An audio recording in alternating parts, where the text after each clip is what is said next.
Hello, bienvenue aujourd'hui dans cette nouvelle vidéo. Aujourd'hui, je me trouve dans des ruines de château. Je suis exactement au château de Morimont. Franchement, je trouve ça dingue. Vous êtes prêts à voir la vidéo? Juste après l'intro. Allez, suivez-moi, on y va.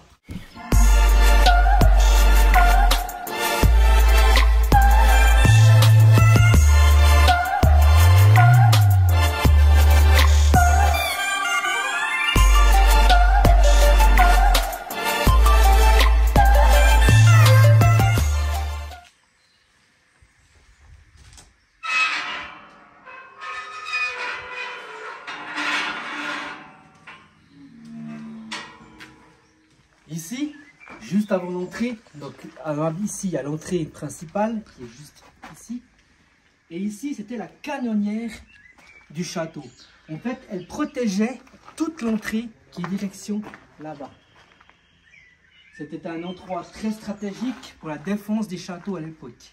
Et celle-ci ressemble vraiment à une canonnière qu'on a encore maintenant dans les bunkers et les places d'armes fortifiées.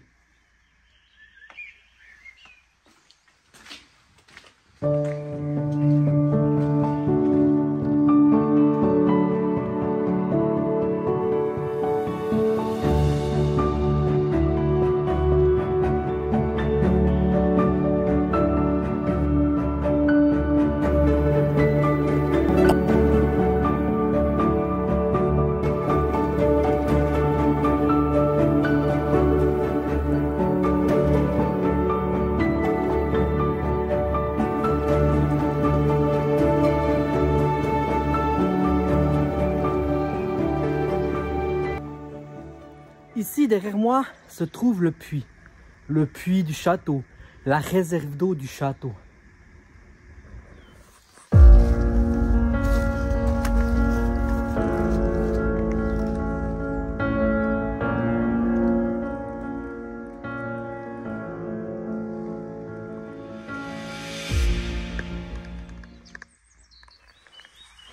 Là, je vais descendre dans les sous-sols du château. Malheureusement, on voit pas grand chose et j'ai pas vraiment de grande lampe. Mais regardez-moi ça. C'est un truc de fou. Waouh.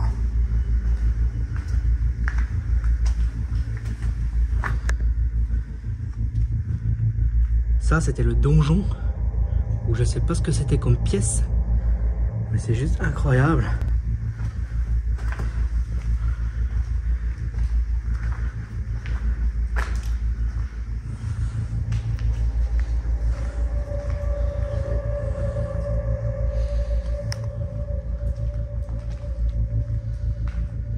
C'est assez fou de voir encore ce genre de vestiges à l'intérieur comme ça. C'est dingue.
Ici, c'était la tour principale du château. Donc la grande tour, la tour dite de Jacques. Elle faisait à peu près 20 mètres, 25 mètres de haut avec le toit. Et c'était vraiment la tour principale de garde de ce château. Vous pouvez voir sur toute la région ici, toute la vallée qui est en contrebas ici, pour voir. Ici, on se trouvait sûrement dans des anciennes pièces Donc ici, ça doit être une pièce principale, une pièce de vie. À côté, il va être une pièce de vie. En fait, tous ces secteurs étaient sûrement les pièces de vie du château. Moi, je le trouve juste incroyable. Regardez là-haut, regardez cette tour, ce vestige de cette tour. C'était juste incroyable, franchement, ça fout. L'homme a quand même construit des trucs quand même dingues, je trouve. Surtout qu'à l'époque, ils n'avaient pas les moyens qu'on a maintenant. Et ça, je trouve incroyable. Ici se trouvait la tour hexagonale du château. C'était une tour qui était à l'intérieur du château. Pourquoi elle était là? Il n'y a pas vraiment d'explication. Mais une tour à l'intérieur du château comme ça, est-ce que c'était pour un clocher? Ça peut être pour beaucoup de choses à l'époque. Si on va voir dedans, on voit qu'il y avait des marches. Vous voyez, on voit le genre de strie qui est ici. On dirait comme s'il y avait des marches à l'époque pour aller plus haut, justement, pour aller en dessus de cette tour. Je me sens petit dans cette tour. Je me sens bizarre. Elle est toute mignonne, cette petite tour. Vous en pensez quoi, vous? Mettez dans les commentaires pour me dire ce que vous pensez de ce château.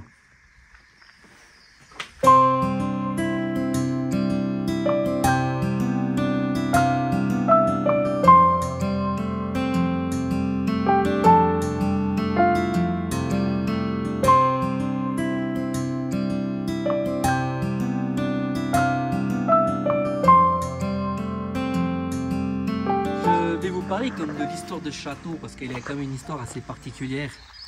L'histoire de château débute en 1183. C'est une famille de Porrentruy. Porrentruy est un village qui se trouve en Suisse, à une quinzaine de kilomètres d'ici. Il a appartenu jusqu'en 1228 à cette famille. Ensuite, c'est l'évêque de Strasbourg qui demande que le château soit démoli. Car pour cet évêque, ça ne lui convenait pas que le château soit ici. Et surtout, stratégiquement, il était à une position très intéressante. Donc, est-ce qu'il avait peur pour lui?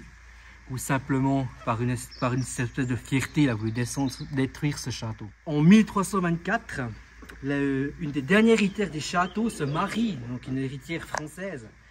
Elle se marie avec Albert II de Habsbourg, un Autrichien d'une maison puissante d'Autriche. Il disposera du château, car sa puissance est très élevée, et il prendra ce château pour acquis, pour lui. Donc le château est devenu en main autrichienne, il ne sera plus français.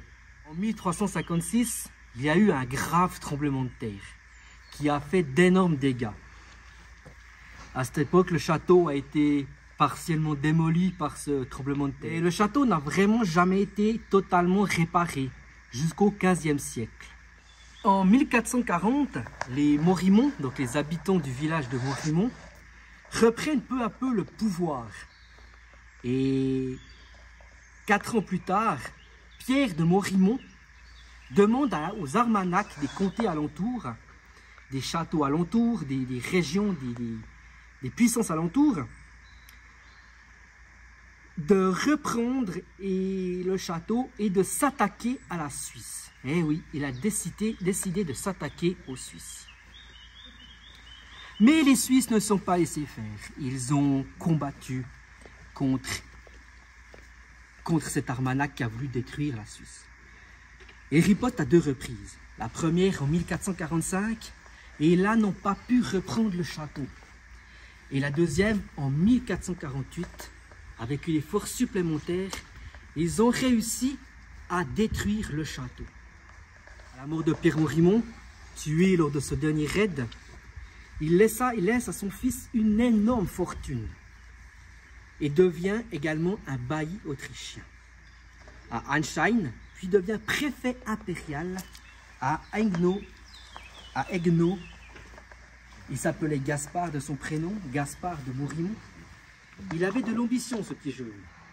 Il avait une immense fortune, une grande armée, mais il était imbu de pouvoir. Et il avait envie de plus, toujours plus, toujours plus. L'argent qu'il avait de son père, il décida de renforcer les fortifications autour du château, mettre une canonnière, celle qu'on a vue au début de la vidéo, il a décidé de créer des forces supplémentaires. Et au milieu, ici, il avait décidé de placer un canon spécial pour ses troupes. Chaque fois qu'il partait au combat, ce canon pouvait venir avec eux. En 1512, Gaspard mourra. Il n'avait pas de descendants, il n'avait pas d'héritier. Donc, il mourra avec sa fortune. Une fortune qui, à ce jour, n'a toujours pas été retrouvée. L'avait-il dépensé dans l'armement, dans ses déboires? Personne ne le sait. Dans la guerre de 30 ans, en 1632, le château était envahi par les Suédois. Comme beaucoup de ces châteaux ici aux alentours, ils ont pris ces forteresses pour eux, pour les hommes, et pouvoir se loger au sec et au chaud. Le 2 avril 1635, les troupes françaises décida de reprendre le château à la France, pour la France, avec ses armes, ses propres armes que Gaspard avait mis à l'intérieur.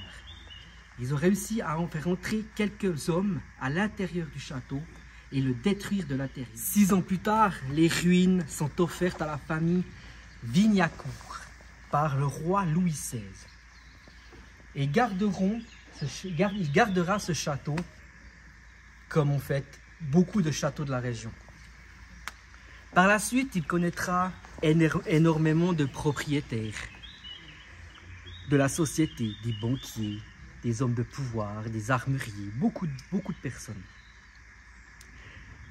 En 1792, Joseph Buffat, en 1808, Aaron Meurer, en 1826, 4 hommes font un pacte ici au milieu de cette place. Un pacte qui n'a rien à voir avec la France. Ils ont décidé, ces 4 hommes, ils s'appelaient Olivier Seret, Auguste Gacuret, Louis Gacuret et Xavier Stockmar. Ils étaient 4 patriotes du Jura suisse. 4 patriotes du Jura libre. Ils voulaient simplement reprendre le Jura bernois aux Suisses. Ils ont juré de délivrer la Suisse, le Jura suisse des Allemands, des Suisses allemands. Ils sont allés jusqu'à combattre les soldats suisses sur leur propre territoire. Et leur lutte est encore connue aujourd'hui comme la lutte du Jura libre. Ces hommes sont 4 patriotes qui sont restés dans les annales du Jura. En 1841, donc on approche de notre période maintenant, ce château a été classé monument historique par la République française. Il restait quelques bons vestiges et ils ont décidé de le protéger. En 1870, les travaux sont financés par un groupe propriétaire de banques en Allemagne, en Suisse, un peu partout en France, et ont décidé de reconstruire ce château, mais n'avaient pas les moyens à l'époque de reconstruire ce château. Les pierres coûtaient cher. Et ce qu'il faut savoir que pour ces pierres, beaucoup de ces pierres ont été utilisées pour construire les maisons et l'église de Morimont, des alentours de Morimont. Depuis 1970, ce château appartient à la commune de Morimont et il y a une campagne de restauration, de préservation de ce château. J'espère que cette histoire vous a plu, que l'histoire de ce château vous a plu, parce que c'est vrai que c'est vraiment une belle histoire.